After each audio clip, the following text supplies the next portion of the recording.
مولاي صل وسلم دائما ابدا على حبيبك خير الخلق كلهم. مولاي صل وسلم دائما. ہمارا جو سلسلہ ایک چل رہا ہے نبی کریم صلی اللہ علیہ وسلم کے غیب پر ایمان لانا، نبی کریم صلی اللہ علیہ وسلم نور ہیں، نبی کریم صلی اللہ علیہ وسلم کا توسل یعنی دعا. اسی طریقے سے آج ہمارا موضوع ہے نبی کریم صلی اللہ علیہ وسلم کو احکام شریعت اللہ تبارک و تعالیٰ نے شریعت کے حوالے سے اللہ کے نبی کریم صلی اللہ علیہ وسلم کو کیا کیا چیزیں عطا کی ہیں، یعنی کہ احکام شریعت نبی کریم صلی اللہ علیہ وسلم ہی کو سپرد کر دیے ہیں. اسی لیے ہم کہتے ہیں کہ نبی کریم صلی اللہ علیہ وسلم جتنے بھی اللہ تبارک و تعالیٰ نے احکامات دیے ہیں، نبی کریم صلی اللہ علیہ وسلم کی شریعت پر ہی چلتے ہوئے ہم صراط مستقیم پہ چلے جاتے ہیں. کیونکہ ہم تقریباً دن میں اگر اپنی نمازوں کی رکعتوں کو اندازہ لگائیں، نوافل سنتیں اور فرض سب ملا کے، تو تقریباً ہم اور بھی چیزیں کر کے تقریباً 54 کے قریب رکعتیں پڑھتے ہیں. اور ان 54 رکعت میں ہم 54 دفعہ ہی اہدنا الصراط المستقیم پڑھتے ہیں. یعنی دن میں ہم کتنی دفعہ پڑھ رہے ہیں؟ 50 سے اباؤ. نوافل جو پڑھنے والے لوگ ہیں وہ بھی ساری چیزیں ملا کے، یعنی ہم 54 دفعہ تقریباً 50 سے زیادہ اللہ تبارک و تعالیٰ سے فرماتے ہیں اے اللہ ہمیں صراط مستقیم پر چلا. ایسا ہے یا نہیں ہے؟ ہم تو ہر چیز کو کیلکولیٹ شروع کر دیتے ہیں نا. ہمارا تو یہ کام ہے، ہم 5 وقت کی نماز پڑھتے ہیں، پھر ہم نوافلوں کو دیکھتے ہیں، پھر ہم کہتے ہیں کہ ہم نے رکعتیں کتنے دن میں پڑھی ہیں، پھر ہمیں ایک روایت ملتی ہے کہ جس نے اتنی مطلب دفعہ جو ہے نا نوافل پڑھی اور جتنے سجدے 100 سے زیادہ جس نے کر لیے پورے دن میں اپنی نمازوں میں فجر سے لے کے اور عشاء تک اور تہجد تک. تو ہم تو اس فکر میں رہتے ہیں نا کہ جن لوگوں کو ہمیں تو روایتوں سے، ہمیں نبی کریم صلی اللہ علیہ وسلم کی احادیث اور اس کے ساتھ ساتھ اللہ والوں کی کہ جن لوگوں نے یہ عمل کیے ہیں، تو ہمیں فکر یہ ہونی چاہیے کہ کم از کم ہم 100 دفعہ تو سجدے کریں اپنے رب کے سامنے پورے دن میں. تو ہم تو کیلکولیشن میں لگے رہتے ہیں نا کہ ہم اہدنا الصراط المستقیم کتنی دفعہ کہتے ہیں. تو یقیناً ہم 54 دفعہ تقریباً 50 سے زیادہ ہم کہتے ہیں اہدنا الصراط المستقیم. تو اگر اہدنا الصراط المستقیم مانگتے ہیں تو ہم بس صرف روانی میں کر جاتے ہیں، یا واقعی ہم اللہ پر اپنے رب سے کہتے ہیں اللہ ہمیں صراط مستقیم عطا فرما، یعنی ہمیں سیدھا راستہ عطا فرما. تو یہ سیدھا جو راستہ ہے اس کے لیے اللہ تبارک و تعالیٰ نے قرآن پاک میں بڑے واضح طور پہ فرما دیا کہ وَأَطِیعُوا اللَّهَ وَأَطِیعُوا الرَّسُولَ، اللہ کی اطاعت کرو اور اللہ کے رسول صلی اللہ علیہ وسلم کی اطاعت کرو. اگر تم نے یہ کام کر لیا بس تم صراط مستقیم پر. تو اللہ تبارک و تعالیٰ کے رسول صلی اللہ علیہ وسلم مقصود کائنات محمد مصطفیٰ صلی اللہ علیہ وسلم کو احکام شریعت سپرد کیے گئے. مقصود کائنات میں نبی کریم صلی اللہ علیہ وسلم کو اللہ تبارک و تعالیٰ نے احکام شریعت سپرد کر رکھے کہ وہ جو چاہیں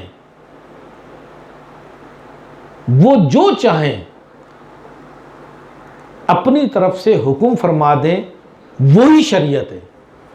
میری اس بات کو بہت سے لوگ اگر جب میری ویڈیو دیکھیں گے تو شاید بہت سے لوگوں کی سمجھ میں نہیں آئے گا یہ لفظ، لیکن میں بار بار لوگوں کو ایک بات کہتا ہوں کہ دیکھو تم اپنی عقل سے لڑاؤ گے نا تو تم نامراد ہو کے واپس لوٹتے رہو گے، لیکن اگر تم نے اللہ اور اس کے رسول صلی اللہ علیہ وسلم کی طرف نسبت کر لی تو تم کامیاب ہو جاؤ گے. یعنی تم قرآن کی طرف چلے جاؤ اور نبی کریم صلی اللہ علیہ وسلم کے احادیث کی طرف چلے جاؤ تو تم کامیابی سے بات کو سمجھ لو گے کہ جو بات کوئی شخص یہ الفاظ استعمال کر لے کہ احکام شریعت اللہ تبارک و تعالیٰ نے نبی کریم صلی اللہ علیہ وسلم کے سپرد کر دیے. اب اس مقصد کو سمجھنے کے لیے بہت کچھ دیکھنا پڑے گا، بہت کچھ پہ غور کرنا پڑے گا، تبھی جا کے معاملات کو سمجھا جائے گا۔ ائمہ محققین جو مطلب ہیں، جنہوں نے واضح تشریح بھی کی ہے، فرماتے ہیں کہ احکام شریعت نبی کریم صلی اللہ علیہ وسلم کو سپرد ہیں، جو بات چاہیں وہ مستثنا بھی کریں، جو چاہیں حکم فرما دیں۔ اللہ تبارک و تعالیٰ نے ان کو یہ شرف دے دیا ہے۔ اسی لیے ہم بار بار کہتے ہیں کہ شریعت پہ چلنا بہت ضروری ہے۔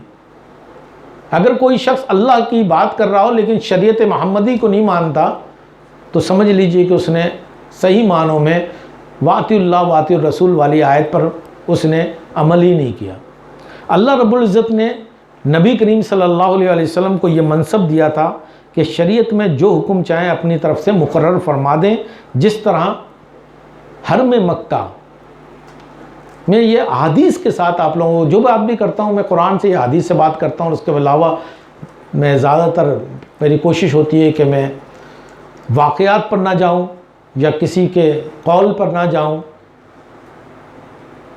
ہاں، اگر میں نبی کریم صلی اللہ علیہ وسلم کی حدیث کی بات کرتا ہوں تو مستند حدیثوں سے، صحیح احسن حدیثوں کی سے تذکرہ کرتا ہوں، اور قرآن کی جو آیتیں اس پر بات کرتا ہوں، یا پھر جو ہمارے ائمہ کرام ہیں ان کے حوالے سے بات کرتا ہوں، تو یقیناً وہ ساری چیزیں موجود ہوتی ہیں، لکھی بھی ہوتی ہیں۔ اگر کوئی مطلب اس پر بات کرنا چاہے تو بات بھی کر سکتا ہے، اس کو بیان بھی کیا جا سکتا ہے۔ کہنے کا مقصد یہ ہے کہ شریعت میں جو حکم چاہیں، جو میں بات کر رہا ہوں، اپنی طرف سے مقرر کر دیں۔ جس طرح حرم پاک کے نباتات جو ہیں، نباتات سمجھتے ہیں جڑی بوٹیاں، کو حرام فرمانے کی حدیث میں ہے کہ جب حضور نبی کریم صلی اللہ علیہ وسلم نے وہاں کی گھاس وغیرہ کاٹنے سے ممانعت فرمائی، حضور علیہ السلام کے چچا حضرت عباس رضی اللہ تعالیٰ عنہ نے عرض کی کہ یا رسول اللہ صلی اللہ علیہ وسلم، اذخر کو اس حکم سے نکال دیجئے۔ فرمایا اچھا، نکال دی، اس کا کاٹنا جائز کر دیا ہے۔ اگر اللہ سبحانہ و تعالیٰ نے حضور اکرم صلی اللہ علیہ وسلم کو یہ رتبہ نہ دیا ہوتا کہ اپنی طرف سے جو شریعت چاہیں مقرر فرمائیں، تو حضور نبی کریم صلی اللہ علیہ وآلہ وسلم ہرگز گھاس کا کاٹنا جائز نہ فرماتے، کیونکہ حرم مکہ کی جو نباتات کو حرام فرمانے کا حکم اللہ تبارک و تعالیٰ کی طرف سے ہے۔ یہ جو میں بات کر رہا ہوں بڑے غور سے سمجھنے کی ہے۔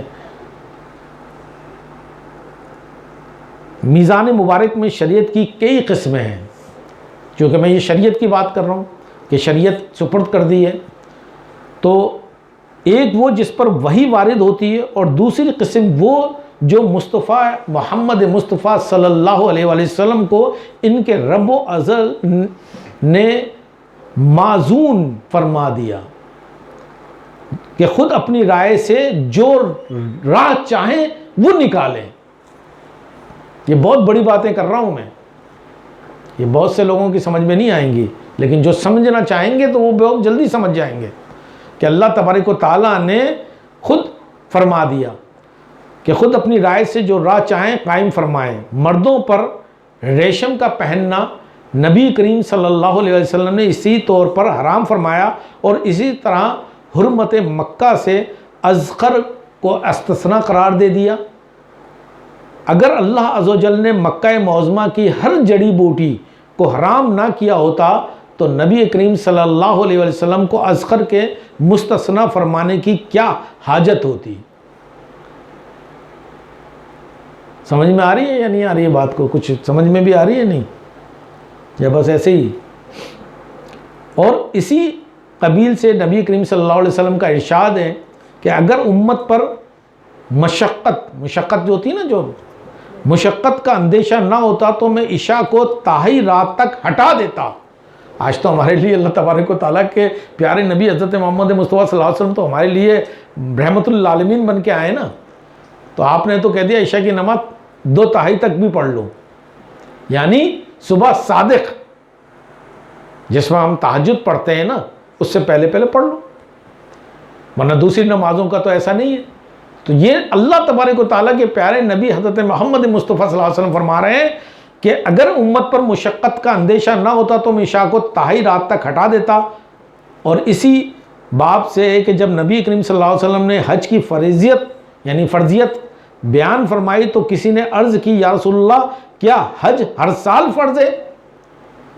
بہت غور سے سننے کی بات ہے۔ تو آپ نے فرمایا نہیں، اور اگر میں ہاں کہہ دوں تو ہر سال فرض ہو جائے اور پھر تم سے نہ ہو سکے، اور یہی وجہ ہے کہ حضور نبی کریم صلی اللہ علیہ وسلم اپنی امت پر تخفیف و آسانی فرماتے اور مسائل پوچھنے سے منع فرماتے اور فرماتے مجھے چھوڑے رہو جب تک کہ میں تمہیں چھوڑوں۔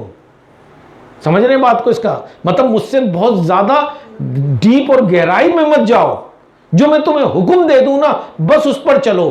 اگر میں نے کوئی بات تم کو کہہ دی نا تو وہ اللہ تبارک و تعالیٰ کے حکم سے پھر وہ تم پر فرض بن جائے گی۔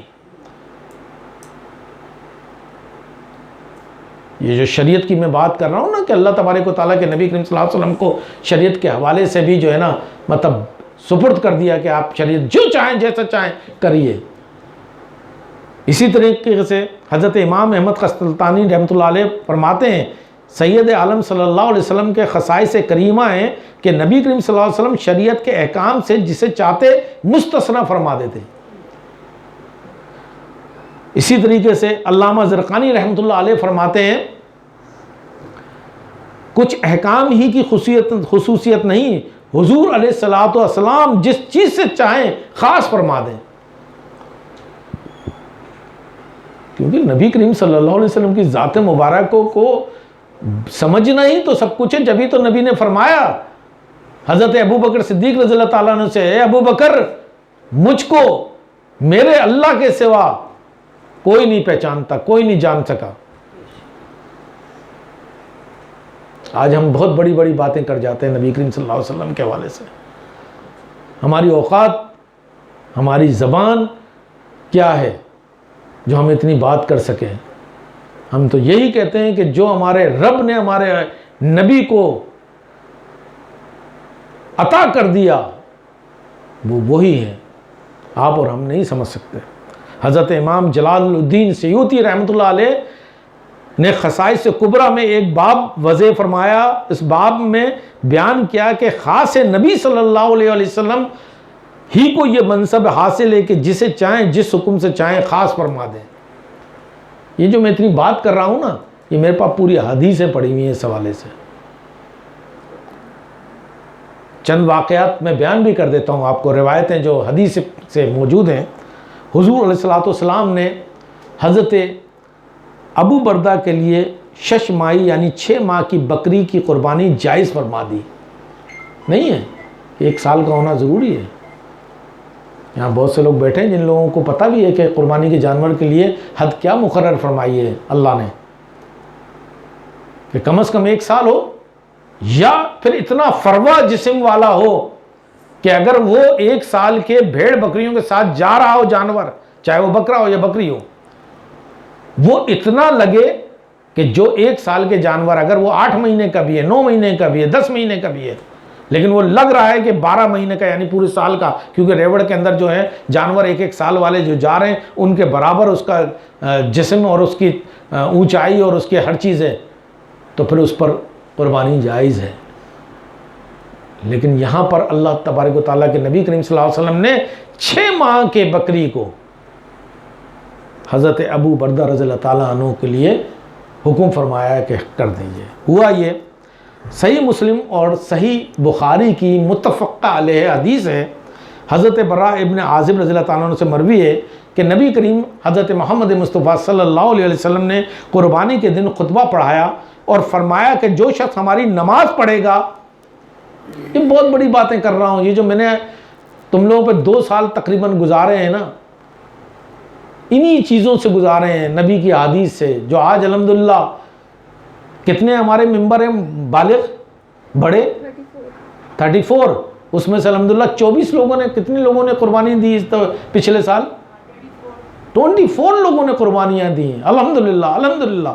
اللہ تبارک و تعالیٰ نے چاہا تو اگلے سال انشاءاللہ اور بڑھیں گی اس کے پورے کے پورے. ایک وقت آئے گا کہ جتنے بھی بالغ لوگ ہیں جو کمانے والے وہ سب کے سب انشاءاللہ تعالیٰ قربانی کریں گے اور سب عمرے پہ جائیں گے, سب حج کریں گے انشاءاللہ, سب زیارتوں پہ جائیں گے. صرف اللہ تبارک و تعالیٰ کے اور اس کے رسول صلی اللہ علیہ وسلم سے اپنے دلوں میں محبت رکھیے. فرمایا کہ جو شخص ہماری نماز پڑھے گا اور ہماری قربانی کرے گا اس نے درست قربانی کی, اور جو شخص نماز سے پہلے قربانی کرے گا تو وہ بکری کا گوشت ہے, پھر وہ قربانی نہیں ہے. بہت سے لوگ آج کل ہمارے یہاں جلدی میں ہوتے ہیں نا قربانی کے, جو قصائی ابھی وہ نماز پڑھنے گیا ہے, ادھر آنا گھر میں آ کے وہ اس نے ذبح کر ڈالا. تو اللہ کے نبی کریم صلی اللہ علیہ وسلم فرمائے پھر وہ قربانی نہیں ہوگی, وہ پھر بکری کا گوشت ہی ہوگا. یہ سن کر ابو بردہ بن نیاز رضی اللہ تعالیٰ عنہ کھڑے ہوئے اور عرض کی یا رسول اللہ میں نے تو نماز سے پہلے قربانی کر دی. میں نے یہ سمجھا کہ آج کا دن کھانے پینے کا, اس لیے میں نے جلد قربانی کی, خود کھایا, گھر والوں اور پڑوسیوں کو کھلایا. تو آپ صلی اللہ علیہ وسلم نے فرمایا کہ یہ بکری کا گوشت ہے, یعنی قربانی نہیں ہوئی. ابو بردہ رضی اللہ تعالیٰ عنہ نے عرض کی اب میرے پاس 6 ماہ کا بکری کا بچہ ہے, مگر سال بھر والے سے اچھا ہے. اس کی قربانی میری طرف سے جائز ہوگی؟ فرمایا کہ ہاں, اس کی قربانی کر دو, اور ہرگز اتنی عمر کی بکری تمہارے بعد دوسروں کی قربانی میں کافی نہ ہوگی. کون فرما رہے ہیں؟ نبی کریم صلی اللہ علیہ وسلم. بہت احتیاط کرنی چاہیے قربانی میں, کیونکہ جب آپ کر ہی رہے ہیں تو اللہ تعالیٰ کی راہ میں بہترین معاملات کیجئے, اور اللہ کے نبی کریم صلی اللہ علیہ وسلم کی جو شریعت ہے اس پر چلتے ہوئے کیجئے.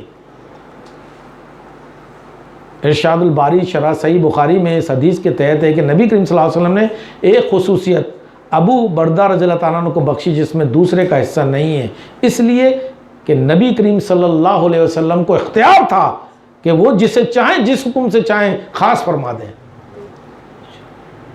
یہ نبی کا تو خاصہ ہے, یہ نبی کا خاصہ ہے.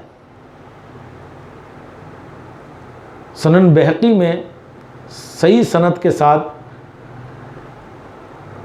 آپ نے فرمایا کہ تمہارے بعد اور کسی کے لیے اس میں رخصت نہیں ہے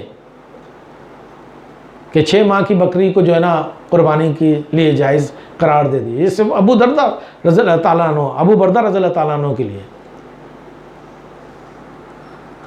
مشواق شریف میں اس حدیث کے نیچے فرماتے ہیں, محقق عبدالحق دہلوی رحمۃ اللہ علیہ فرماتے ہیں کہ حضور علیہ الصلوۃ والسلام کو تفویض شدہ تھے, یعنی آپ کو ساری چیزوں کی سپرد اللہ پاک نے ان کے بہت سے معاملات ان کے حوالے کیے ہوئے ہیں, جس پر ہم بحث و مباحثوں میں پڑ جاتے ہیں کہ اللہ کے نبی یہ نہیں ہے, اللہ کے نبی کے پاس وہ اختیار نہیں, اللہ کے نبی کے پاس یہ نہیں اختیار, وہ نہیں ہے. ارے بھائی, جو اللہ نے اختیار دے دیا بس ہم تو اس کو مانتے ہیں کہ وہ اگر جو نبی کریم صلی اللہ علیہ وسلم فرما دیا وہ ہمارے لیے برحق ہے. اسی طرح ایک دفعہ حضرت ام عطیہ رضی اللہ تعالیٰ عنہ سے روایت ہے کہ جب بیت زنا کی آیت اتری اور اس میں ہر گناہ سے بچنے کی شرط تھی, اور یعنی مردے پر بیان کرنا, کر کے رونا یا چیخنا, جیسے ہمارے یہاں آہو بکا کر کے رویا جاتا ہے جب کوئی مر جاتا ہے, یعنی مردے پر بیان کر کے رونا چیخنا بھی گناہ ہے. میں نے عرض کی یا رسول اللہ صلی اللہ علیہ وسلم گھر والوں کو استثناء فرما دیجئے کہ انہوں نے زمانے جاہلیت میں میرے ساتھ ہو کر میری ایک میت پر نوحہ کیا تھا, تو مجھے ان کی میت پر نوحے میں ان کا ساتھ دینا ضروری ہے, مجھے اس سے مستثنیٰ کر دیجئے. ترمذی کی روایت میں ہے کہ نبی کریم صلی اللہ علیہ وسلم نے انہیں نوحہ کرنے کی اجازت دے دی,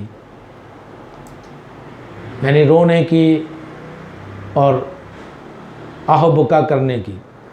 اسی طرح سنن نسائی میں نبی کریم صلی اللہ علیہ وسلم نے فرمایا جا ان کا ساتھ دے آ. یہ گئیں اور وہاں نوحہ کر کے واپس آ کر بیت کی.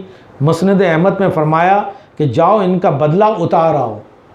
انہوں نے چونکہ اس وقت جب جاہلیت کا دور تھا اس وقت کچھ عورتوں نے آ کے کیا تھا, تو اب وہ ان کا بدلہ اتارنے کے لیے نبی کریم صلی اللہ علیہ وسلم سے اجازت مانگی اور نبی کریم صلی اللہ علیہ وسلم نے اجازت عطا فرما دی۔ امام نووی اس حدیث کے نیچے فرماتے ہیں کہ یہ حضور علیہ السلام نے خاص رخصت عطیہ کو دے دی تھی کہ نبی کریم صلی اللہ علیہ وسلم میں اختیار ہے کہ عام حکموں سے جو چاہیں خاص فرما دیں۔ ہر ایک کے لیے، کسی کے لیے کوئی عام بات تھی تو وہ اس کو حکم فرما دیا، اس کے لیے خاص فرما دی۔ یہ نبی کریم صلی اللہ علیہ وسلم نے اسی طرح اور بھی واقعات ہیں۔ ایک واقعے میں حضرت اسماء بنت امیس رضی اللہ تعالیٰ عنہ کو شوہر کی وفات کا سوگ معاف کر فرما دیا۔ حضرت اسماء بنت امیس رضی اللہ تعالیٰ عنہ سے روایت ہے کہ جب ان کے شوہر اول کون تھے؟ حضرت اسماء بنت امیس رضی اللہ تعالیٰ عنہ کے شوہر اول کوئی بتا سکتا ہے؟ بہت مشہور نبی کریم صلی اللہ علیہ وسلم کے رشتہ دار، ان کے شوہر اول تھے حضرت جعفر طیار رضی اللہ تعالیٰ عنہ۔ شہید ہوئے تو نبی کریم صلی اللہ علیہ وسلم نے ان سے فرمایا 3 دن سنگار سے الگ رہو، پھر جو چاہو کرو۔ سنگار سمجھتے ہیں؟ یہاں حضور نبی کریم صلی اللہ علیہ وسلم نے ان کو اس حکم عام سے استثناء فرما دیا کہ عورت کا شوہر پر 4 مہینے 10 دن سوگ واجب ہے، جو عدت والے دن ہیں ان کے حوالے سے۔ انشاءاللہ تعالیٰ اس پر اور بھی بات ہوگی۔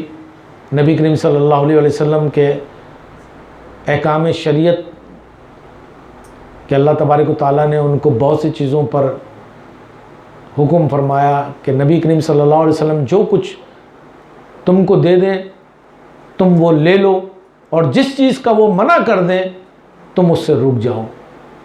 انشاءاللہ تعالیٰ اس پہ پھر بات ہوگی۔ وما علینا الا البلاغ المبین۔